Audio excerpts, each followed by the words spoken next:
Before the recap starts, I should inform you of the layout that will be used for this video. In the bottom right, it will show the day of the month that said current topic takes place in. In the top left, it will show all the projects that released or are active this year. And this will be where any additional information about the topic will be shown. You can pause the video to read those at any time. For the sake of clarity, we'll have to go back by a year to mention anything the public was not meant to know about just yet. Concept for the Alphive Light color customization has been created. On the 27th, RubberGod got a second concept design, which then the day after, more concepts have been created, and the last one stuck around for a while. The first skin for Alphive Retro, Classic Statric, was modeled and inserted, and on the same day, the Frog onesie skin was also finished. And finally, on the 20th, Juicebox designed the retro variant of RubberGod. I was off by 5 seconds!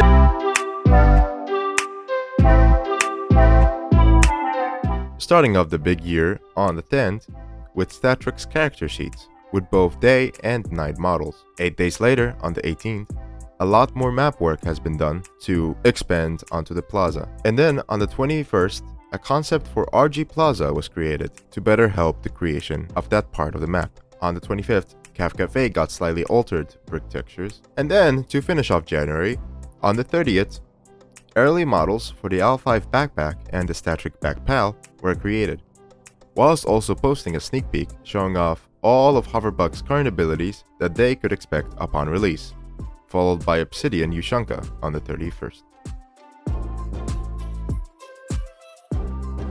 Continuing said UGC topic to the next month by making the Racolite scarf, Toxicat's mask, and then announcing the 4th batch of the BreakingVision UGC. And while we are still on the 1st, RubberGod's model was finished and inserted. His eye color was changed a few times before we landed on red. On the 2nd, RubberGod got a model rig. And right after, on the 6th of the month, McMusic got an updated look, and the suggestion and the bug report channels on the Discord got a minor change. On the 7th, we made a public poll asking people what kind of medium they would like us to use to storytell Alphive. There was also a long list of props to be used around the map to make it more lively. Some sneak peeks of a tutorial, rebinding keybinds, and using collectibles as emotes have been shown. And on Valentine's Day, we gave everyone a very heartfelt Valentine's gift. Followed shortly after, there was a really good one-to-one concept of what Up Grand Hills could look like, which is very similar to the final product that we have in the map today. On the 20th, we announced that we are looking for more testers to help us out with Alphive Retro. And the day after, there was 4 storyboards to a possible Alphive Retro teaser video. This is very similar to the final product, so now I'll play them side by side.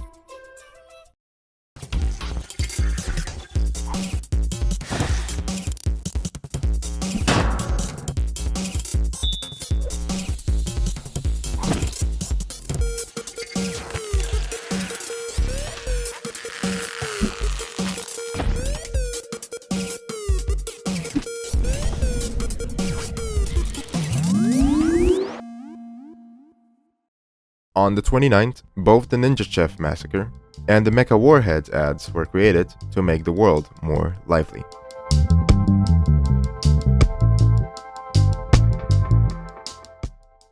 On the 3rd of March, the teaser for Alphive Retro's release has started being animated, and it was finished on the 6th. On the 11th, the Statric plushie April Fool's joke model has been made. 2 days later, some wallpapers have been created based on Alphive Retro, and they're still available in our Discord. And the day after, Obsidian's classic skin has started being worked on, and a few Alphive shirts were being sold, one of them being McMusic's. And on the 16th, Alphive Retro finally released. The game that we spent so long to work on is finally out to the public, and people have been loving it. The week after, we have placed down portals all around Pixelations and Half Havoc to spread the word of our more up-to-date project. And also, Obsidian's classic skin was finalized. The day after, on the 19th, the first batch of leak skins have been conceptualized. And at long last, Mighty Kids Issue 6 has been released, under the title of A Week Off. It's still available to read for free on Webtoons or using the link in the description. And the day after, we made an announcement post saying that in less than a week, Alphive Retro has gained more than 100,000 visits, and we revealed that the next update would most likely be a skin update. On the 23rd, 2 more skins concepts were created, and on the 24th, one of those skins were made, that being Cryptid Racolite, keeping up the streak of skin work with classic Toxicat. And then a few days later, Hoverbug skin concepts were made. But before we end the month, Beetle Tank was modeled, an FAQ section has been added back in our info channel, alongside the first ever skin sneak peek, that being all of Leek's skins. And finally, we wished everyone a happy Easter, whilst teasing something in the background.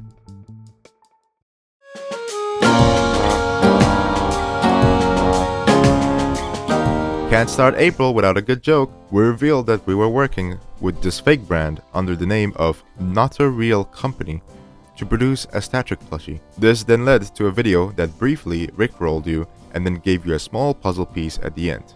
Only a few actually found it and solved it.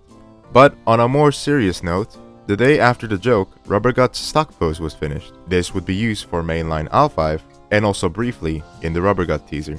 From the 5th till the 7th, Omega has been working on some small map expansions, mainly focusing on RG Plaza. And then there was a few Alphive glove skin concepts shared within the staff team.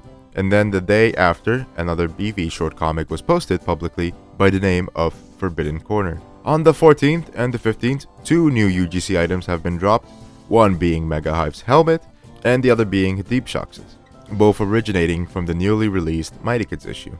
Later on the 17th of the month, Racolite's Ballin skin was created, and a small fun poll was created asking who everyone's favorite form was so far. Leek wins by a landslide. On the 20th, all of Hoverbug skins were sneak peeked. On the 21st, Whiplash got 2 skin concepts. One made it into the game, but as a redesign, and the other has yet to see the light of day. On the 24th, Racer Statric skin was made, based on the Racer Statric outfit image that is based on the Alphive Sky April Fool's joke. 3 days later, more map work has been done, which then the day after, it was pretty much finalized. And also, a new UGC drop, that being Lucy's hair from Mighty Kids.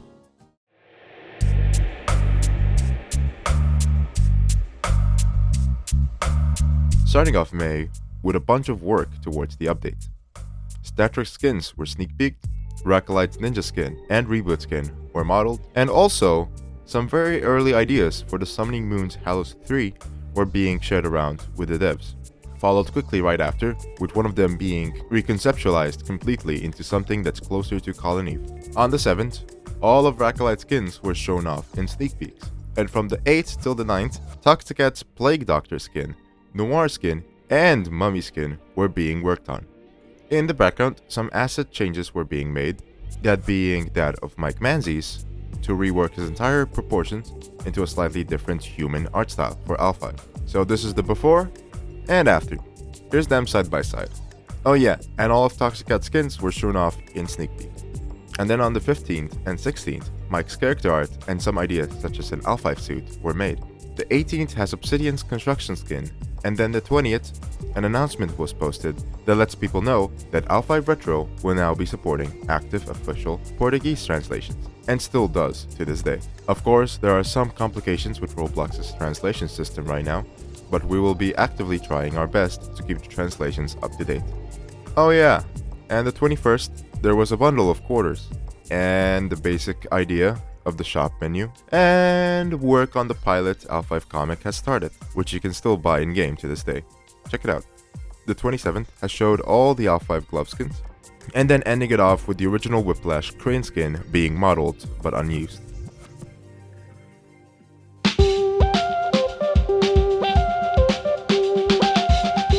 Starting out the dog days of June, on the 2nd with more progress done to the shop UI inside of Retro, alongside the concept and model of the brand new construction site Whiplash. On the 12th of June, we announced that we're looking for more testers to help us out. And on the 17th, we posted a sneak peek that publicly hints towards Rubbergut and more. It reads, "Hello, I'm reporting in to mention that we've discovered a new form deep within the Alphives. It's quite similar to what we found with Racolite, Hoverbug and the others, but this one seemed more encrypted.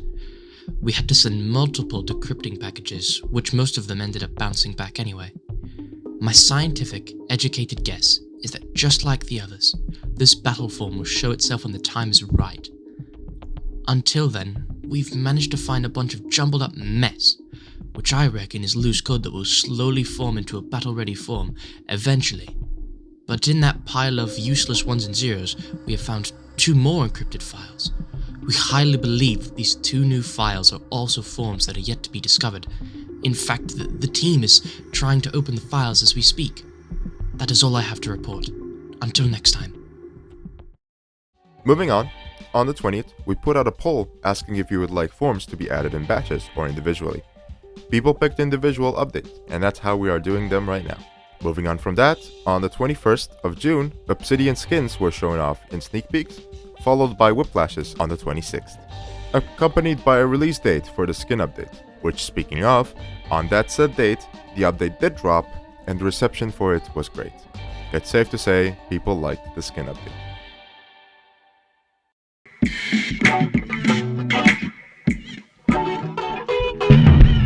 To begin July, we have made Versus, Colonneve, and Arachnican concept art, which matches that of the final models almost perfectly. Followed by an announcement on the 4th, telling the public how successful the update was and how grateful we are for the people playing it and buying the comic. And then on the 6th, we put out a poll asking what kind of Alphive comics people would like to see in the future, and the majority have voted for story-driven. On a different side note, we sneak peeked something smaller, that being that mobile will be getting shift lock and the emote wheel. And going straight back to an old topic, on the 13th we revealed that issue 1 for the first arc of the Alphive mainline comic is being worked on. And then on the 14th, all of the House 3 were modeled and ready to be imported. On the 17th, the rubber gut icon for the game was made, and there was a BV short comic titled Forgetting Something. On the 21st, we showed off a Rubber Gut sneak peek. This is Rubber Gut's first appearance to the public ever.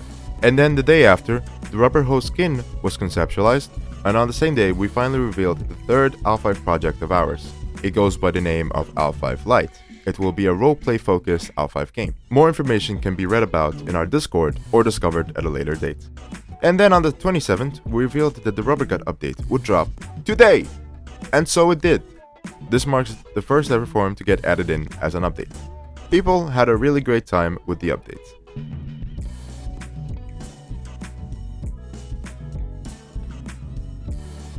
And finally, ending of the month on the 29th with the House 3 being inserted into Studio.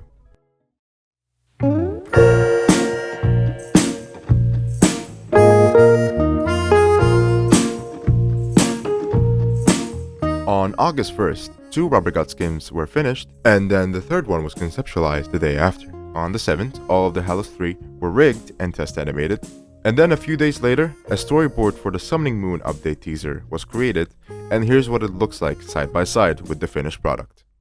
Taxicat, the sugary treats await us in the following residence. Candy. The word you're looking for is candy. Trick or treat! Hello? Is anybody home?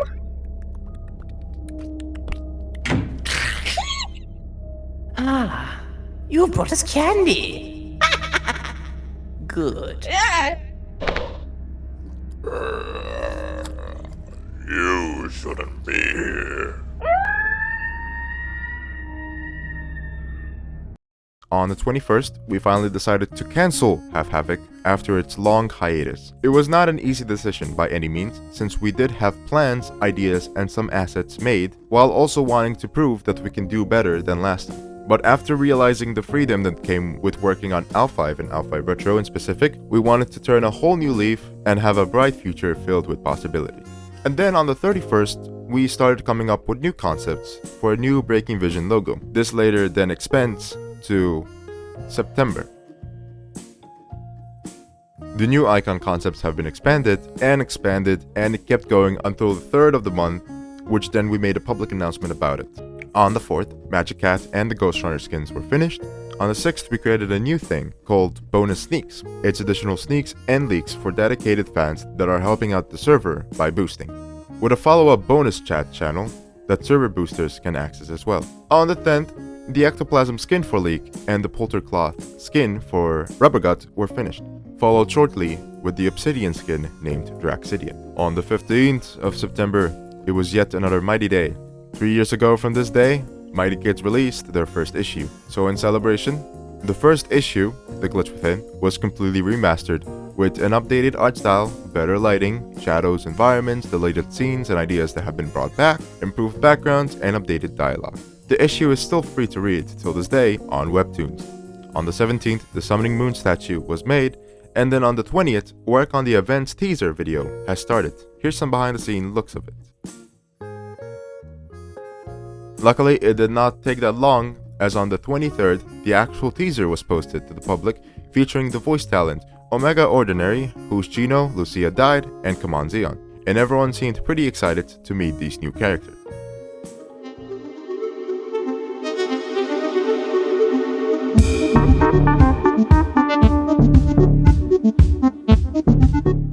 Starting off the spooky month with 4 pictures sneak peeking the upcoming event map.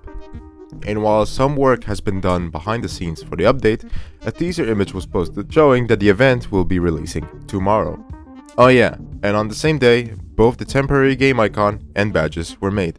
Anywho, the 12th of October, the Summoning Moon event, Part 1 of 3 has released, and people were able to obtain one of the 3 Halloween forms. And while everyone was playing the event, we had to go back and work on Part 2 and Part 3. With Ectoplasm Leak in the testing place, Frankenbug Skin progress has started, the Moon Gateway has been modeled and assigned with simple UI. Frankenbug Skin is now fully done, Part 2 of the event is out, Wershock and Haunted Matter progress has started and ended the day after. Wershock's colors went through a few passes before deciding on the purple and green.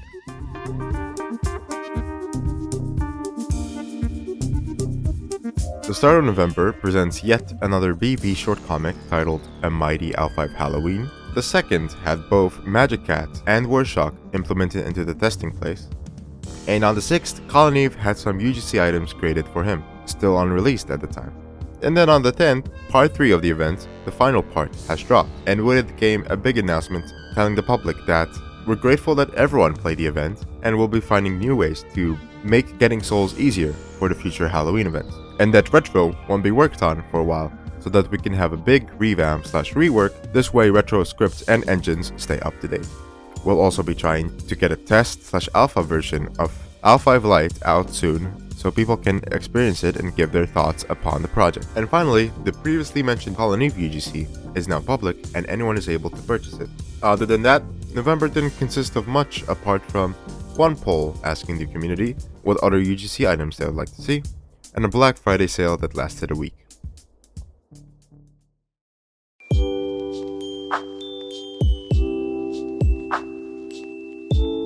December is usually the shortest month of the year for BV, so I'll keep it simple. On the 5th, there was a new Statric redesigned sketch made by Juicebox and me, and then from the 6th till the 7th, it was slowly modeled and inserted. Here's a side-by-side with both Statrics. And then on the 13th, our final sneak peek of the year was posted, teasing the new model for Statric, and opening up possibilities of a 2025 release date to the rework. And then, finally, on the 30th of December, you get this video. Yo, I'm editing Casey. Merry Christmas, Happy Holidays, and Happy New Year's. Thanks for watching.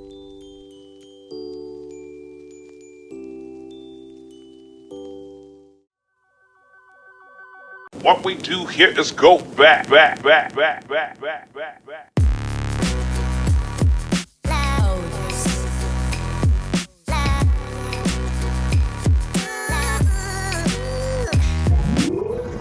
You already know who it is. It's me, Gengar. If you watched the recap last year, same position. I'm a mini staff. I do the Trello. I'm also a tester for BV stuff. My name is Gino.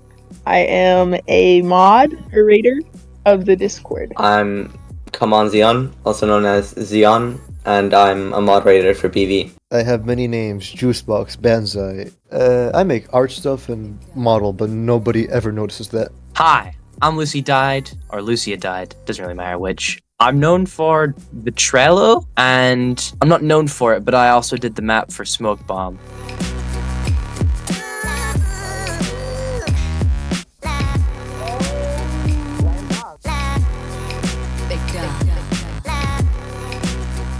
What did you enjoy doing most this year in BV? This year, I won't lie, popped off a little. You and your little buddy kind of got together. We made some cool things. There was, I think Rubber Gut came out. Retro as a whole came out this year, didn't it?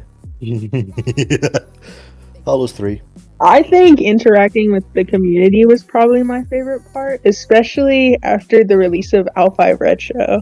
I don't know. I didn't do much this year. I'm a new guy. I just came here. I really enjoyed doing all it might be a bit specific, but I really enjoyed doing the descriptions on the Trello, like writing about all the location information and setting everything up so it all looked nice and neat, even if it meant, adding every single collectibles description. As painful as that was, it was also enjoyable. The feedback that the community gave to the game was very interesting. And I loved that era of BreakingVision Studios. Spending time with the community as well as staff team is probably the thing I enjoyed the most about BV. Toxicat, the sugary treats await us in the following residence.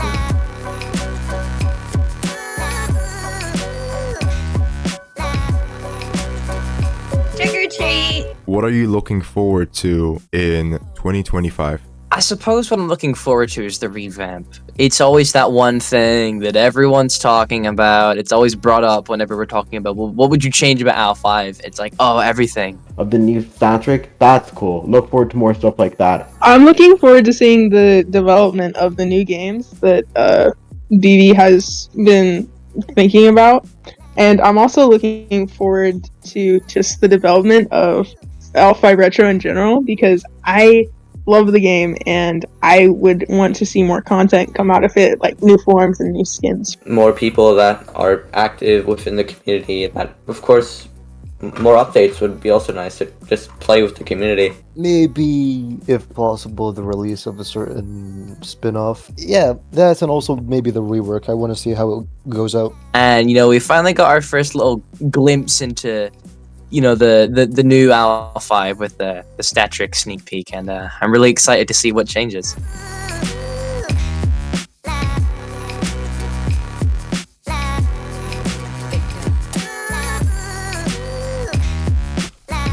What was your most memorable moment this year? Honestly, I don't remember. My favorite highlight of the year was getting to see Arachnikin come back. He was in Pixelations, and he was kind of given a little bit of a swagged up glow up for Retro. I thought that was cool. That was a highlight for me. In regards to BB, probably Alphive Retro's release, because we were talking about it for a really long time, even before I became mod, so I was super hyped up for it. And when it came out, it was actually ill. I've thought about this question actually for a long time. I remember being really proud of this moment right here on the day of my promotion to mod, and the fact that just people checked the group wall and noticed, oh yeah, I ranked up from tester to moderator. Yeah, it made me feel really special. My most memorable moment was, I think, during the Halloween update, and I don't shut up about this, and everyone knows what I'm about to talk about. But when you released the teaser for the Hollows 3, and Colin Eve shows up, and for the people watching this, if you don't know, that's me. And literally all I say is one line, and that made pretty much the entire year for me. It was the first ever voice acting role I've ever seriously done, and I was like, wow, that's actually so cool. And all I said was something about candy. And it was just really cool to kind of see the character and the voice and everything, and people were really super excited about it.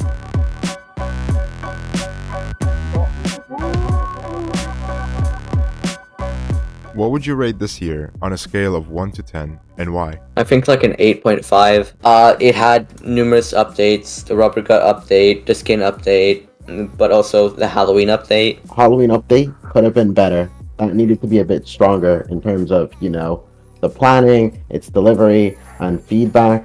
But yeah, 7 across the board. Liked Rubber Gut, liked the forms, shame they're exclusive to a year, and love the sneak peeks as well. Style is everything. I'd rate it definitely on the higher scale. I think it was great, especially with the addition of the mini staff and also the new mod. Vivi has been growing a lot more, which is nice. So I'd say an 8. I'll go with an 8 because there were a lot of bumps in the way. Definitely not related to testing, I swear. Although, as everything is, it's not all smooth sailing. There are some difficulties that you've got. A lot of the year was being able to seeing Ben 10 Half Havoc, and then going to Alphive Retro and seeing how much of an improvement that was over probably everything in the history of BV. Like in 8, there were some good community interactions and good updates, I guess. I'm not really sure how many updates we had this year, but I think it was good. Do you have anything else you would like to mention about this year, or that you want to mention in the video? Yes, I do. Join the Discord. Cool stuff happening there. Not really. Statric best character. And people should main Statric more. Zion was here. For the people who are excited for the rework, stick around, because it's gonna take a while. It's gonna take a decently long time. And I know you're gonna be sat there thinking, when's this gonna be done? But I promise you, and if you're a fan of Alphive, it's gonna be so worth it. It's gonna be the coolest thing you've ever seen. You're gonna get Christmas whenever it releases, which may be or may not be on actual Christmas. So you get double Christmas. But it's gonna be really good, and I hope everyone enjoys it as much as I will.